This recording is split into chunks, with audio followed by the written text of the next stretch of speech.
Soul Friend. One late summer morning, on my way to the river to swim, I find a dead bird, soaked and limp, lying at the water's edge. The gentle, lapping surf rocks its body to and fro.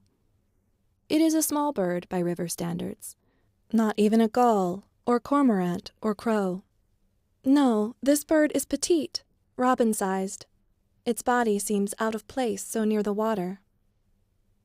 "How did you get here, dear soul?" I ask the bird, as if its spirit, lingering lightly on the breeze, might answer me.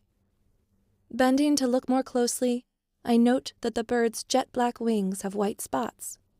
Beneath them, its legs extend stiff and straight, like mini matchsticks, ending in 4 curled toes. 2 empty eye sockets stare blankly from its wet, bobbing head. As I search for more clues to the bird's identity, the back of its head gives me a good one. I see a bright red patch, like a splotch of warm blood beneath the clear, cold water. And then, the bird's bill tells me the rest. It is hefty and nearly as long as its head. I know this bird now. He was not a creature of the water, but of the tall pines and hardwoods. In life, he was reclusive, not one to dally in the dramas of romping river life. The open, lapping surf, exposed to sun and wind, was not a fitting place for the story of a male hairy woodpecker to end. Though I know now the bird's identity, how he died is still a mystery. I doubt that he had been another creature's prey. His body is largely intact. Maybe he succumbed to disease or injury. Or perhaps he just lived out his life. It was surely a good one. Amid the towering pines, he'd have foraged for insects in deep bark crevices, his strong bill hammering, his long tongue slithering down purposefully to capture burrowing prey. Though alone now in death, this bird certainly had companions in life. He was a mostly solitary fellow, but as dark winter days grew longer, he'd notice the quivering flight of a female bird seeking a mate. Like the female, he'd extend his neck, point his bill skyward, and bob his head from side to side. Together the birds would flick their wings as they circled a tree trunk, their toes skittering against the rough bark. In the fervor of courtship, they'd chase each other in a fast, looping flight through the trees.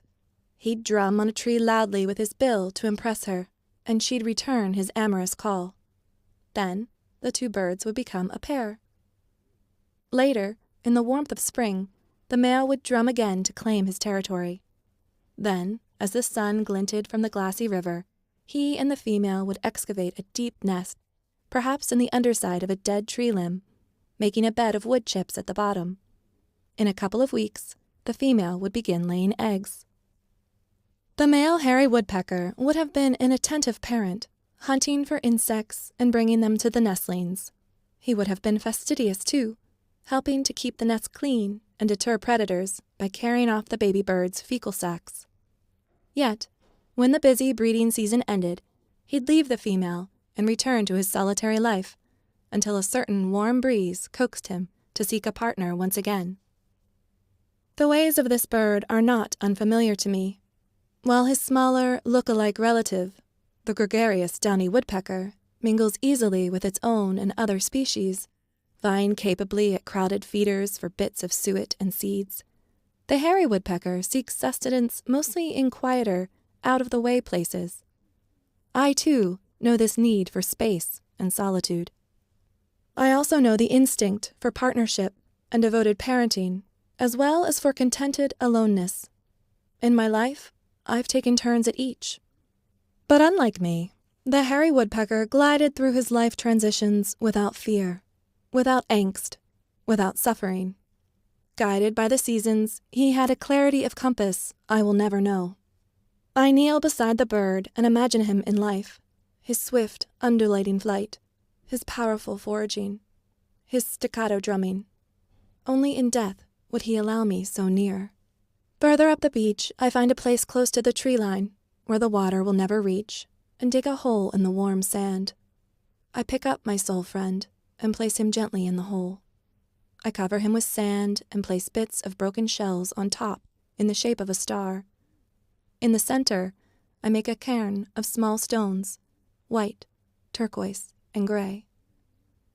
I bend down close to the grave and whisper a farewell to the bird. Rest easy, dear friend, I pray. Remember your sweet days in the pines, when the breeze ruffled your feathers and the summer sun warmed you.